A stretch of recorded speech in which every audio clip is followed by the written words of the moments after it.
यानी इस परंपरा को कायम रखने की अब जिम्मेदारी जो वर्तमान के कार्यकर्ता हैं उनके ऊपर है। ये छवि धूमिल नहीं होनी चाहिए। तो अब जिन्होंने इस प्रकार का और संगठन के लिए यश प्राप्त किया है, उस यश को और बढ़ाना है, उत्तरोत्तर बढ़ाना है।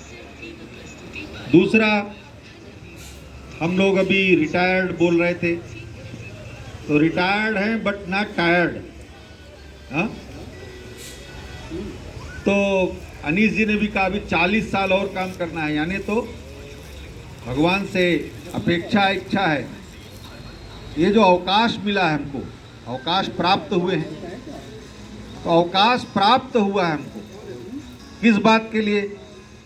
तो उन्होंने आग्रह किया है कि भाई दूध लाने के लिए या बच्चे को छोड़ने के लिए, इसलिए नहीं अवकाश मिला है। तो हमको अपने अनुभव का, अपने एक्सपीरियंस का ज़्यादा समय अब समाज के लिए, संगठन के लिए लगाना है। अगर उदाहरण के लिए बताना हो तो अपने रामनरेश भवन में पटेला जी, जो लोग जाते रहेंगे देखते हैं, अभी उनका सम्मान परम पूजनीय सरसंघ चालक जी ने अपने इस अखिल भारतीय अधिवेशन में किया।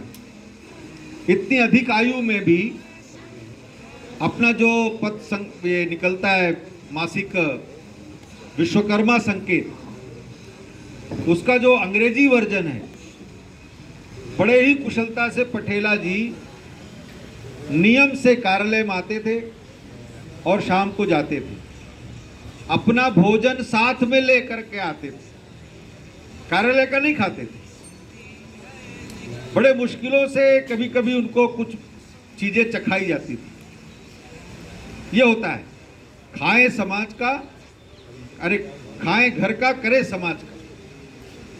ये जो संस्कार है भारतीय मजदूर संघ का, ये हम सब ऐसे ही कार्यकर्ताओं से सीखते हैं। जयपुर में अपने काका जी हैं, जिनकी आयु मैं समझता हूँ 70-72 साल होगी इस समय। कार्यालय के काम के लिए क्या चीज सीखना चाहिए? आज हम जानते हैं कि बिना कंप्यूटर के कार्यालय नहीं चल सकता। इस आयु में बंबई जाकर के कंप्यूटर सीखा उन्होंने, और सारा डिजाइनिंग करना, लेटर ड्राफ्ट करना, मेल चेक करना, ये सारा काम काका जी करते हैं जयपुर में, क्योंकि मेरे पास अभी मेरा केंद्र जयपुर था। और पूरा कार्यालय और काका जी के आभा से जो तेजो वलय है उसी से चलता है। तो अवकाश प्राप्त होने का मतलब ही यही है, छोटा से छोटा काम और मैं संभाल लेता हूँ। अपने जो केशव कुंज कार्यालय, उसमें ज्योति जी रहा करते थे। वो काम क्या करते थे, सारे जितने पेपर्स हैं, अखबार आते थे, सब लोग पढ़ के इधर उधर फेंक देते हैं। उस अखबारों को रखना, डेट वाइज जितनी मैगजीन आती है सारे मैगजीन को रखना, उनकी बाइंडिंग कराना। आप पूरे एक साल का, पिछले एक साल का सारे मैगजीन आप उनसे प्राप्त कर सकते हैं। आपको रेफरेंस लेना है, कहाँ से मिलेगा आपको? कोई लेख आया है, कोई विषय है, तो सारे अखबार, सारे मैगजीन वो रख लेते। ऐसे बहुत सारे जो न दिखने वाले काम है लेकिन आवश्यक काम है, ऐसे लोग कर लेते हैं। कार्यालय में 5 घंटा बैठना, ये नौजवान नहीं बैठ सकता है। उसको तो खुजली होने लगेगी, कहीं जाना है और कुछ काम करना है, क्योंकि और उसकी स्वाभाविक है। तो इसलिए ऐसे जो वरिष्ठ कार्यकर्ता रहते हैं, इन्हीं के तप तपस्या से अपना काम चिरस्थायी जिसको कहते हैं, उन्हीं के बल पर होता है, क्योंकि उनका एक लंबा अनुभव है। 40 साल 50 साल के काम का एक अच्छा अनुभव है। कोई आ रहा है दूर दराज से कार्यकर्ता, उसको कैसा ट्रीट करना है, कैसा वेलकम करना है, तो वो भी एक छाप छोड़ने वाला संस्कार ऐसे ही अनुभवी कार्यकर्ताओं से ही संभव है। तो इसलिए मैं यह आज के इस कार्यक्रम में भी अपेक्षा करता हूँ कि ऐसे तीनों महानुभावों का जैसा सबने प्रदेश ने भी अपेक्षा किया है कि किसी न किसी रूप में अब हमारे साथ मिल करके कंधे से कंधा मिला करके ज़्यादा समय संगठन के काम के लिए, समाज के काम के लिए आप लगाएंगे। और मैं समझता हूँ कि ऐसा करने से स्वास्थ्य भी अच्छा रहता है, मन से तन से ये सब प्रकार से आदमी स्वस्थ भी रहता है। तो वो स्वाभाविक है, उनके मन के भी इच्छा यही होगी। दूसरी बात, जैसा मैं आपने अभी यहाँ चर्चा किया कि सेवा के काम में और हमारा पोस्टल का संगठन इतना अग्रेसिव होकर के अग्रणी भूमिका निभाया, ऐसे ही एक बड़ा काम जो पूजनीय सरसंघ चालक जी ने हमको सौंपा है इस अधिवेशन में, असंगठित क्षेत्र में अपने काम को बढ़ाना है। जो कॉन्ट्रैक्ट लेबर हैं उन क्षेत्रों में हमको अपना काम बढ़ाना है। तो अपने जो डाक कर्मचारी हैं इसमें हमको ध्यान में आता है कि जैसे जीडीएस है या अन्य क्षेत्रों में भी जो कॉन्ट्रैक्ट में काम कर रहे हैं उनकी क्या स्थिति है, यह देखना। जो ऐसे जो रेगुलर कर्मचारी हैं उनका काम है कि उन क्षेत्रों में, उस क्षेत्र में हमारा कुछ अच्छी पकड़ बने और उनकी जो ज़रूरतें हैं हमसे ज़्यादा हैं, उनकी देखभाल कौन करेगा। तो हम सब जो प्रमुख कार्यकर्ता हैं जो उनसे एक सीढ़ी आगे हैं, उन्होंने उनके दर्द को समझ करके और आगे आने की ज़रूरत है। और इसलिए कुल मिलाकर के जो ऑर्गेनाइज सेक्टर में काम कर रहे हैं लोग, उनको एक छोटा काम अपने जिम्मे लेना, एक ऐसा रचनात्मक काम जो हम करते हैं, देश के हित में करेंगे काम कर लेंगे पूरे दाम, ये जो नारा लगाते हैं ये ऐसा ना हो जाए कि केवल हम शब्द से बोलते हैं।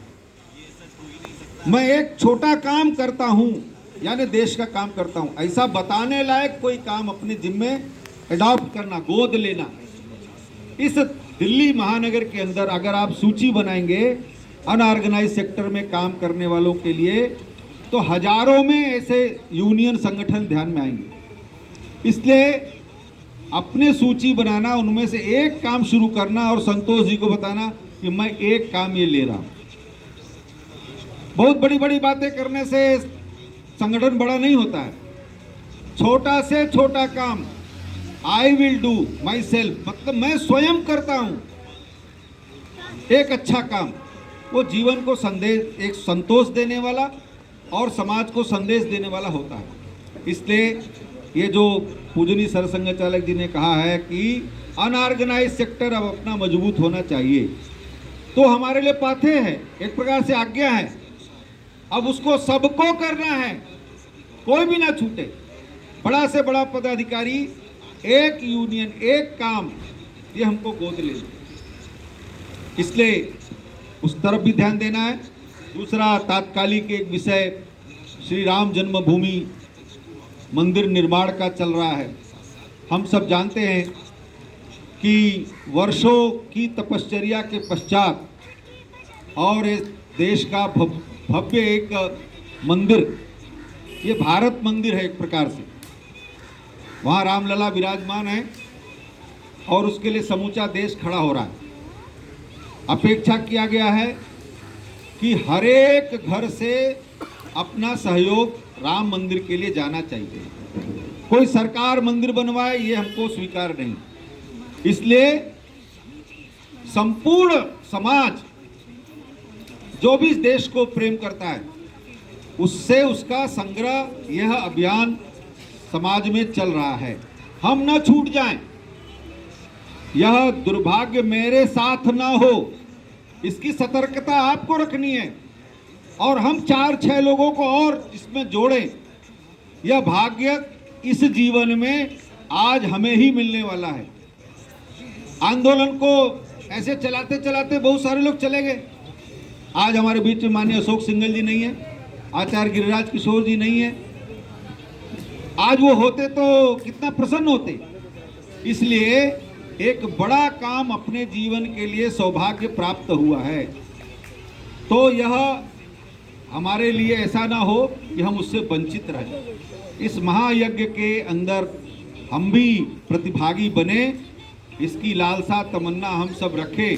हो सकता है कि आपके पास लोग ना आए, आप उनके पास जाइए कि भाई सुना है कहाँ से हमको देना है, अर्थ जो हमको से रसीद कटानी है, कूपन आया हुआ होगा, इस रूप में यह संग्रह भी अच्छे से हो।